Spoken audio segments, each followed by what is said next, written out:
Мына урматтуу туугандар, бул апабыздын ушул жерде түнөп, ушул жерде күн кечирип турат экен.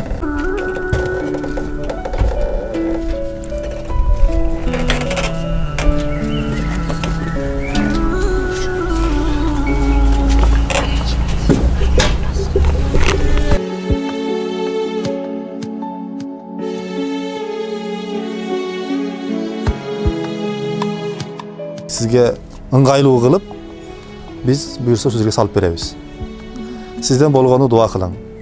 Ушундай жигиттерди төрөгөн сиз сыяктуу апалар бар. Ыймандуу кылып тарбия берген. Ошондой апаларга, балдарга дуа кылсаңыз, сизден ошол.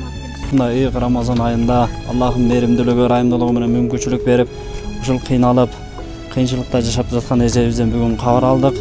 Албетте булардын баарыгы Аллахтын ыраазылыгы үчүн. Урматтуу жамаат, ушул убакыттан пайдаланып, келиңиздер баардыгыбыз ынтымакка, биримдикке келип, Алланын меримини, ырайымына бөлөнүү максатында, Алла Таалага жакындоо максатында, пайгамбарыбызга жакындоо максатында, бейишке жакындоо максатында ушул эжебиздин дагы үйлүү болуп калышына баарыбыз себепчи болуп калайлы. Аллахым өзүнүн меримдүүлүгү, ырайымдуулугу менен баарыбызга бейиштен үй берген болсун.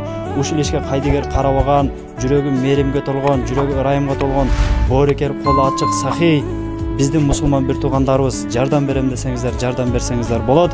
Биз 1-2 күндө ушул эжебизге үйдү баштайбыз.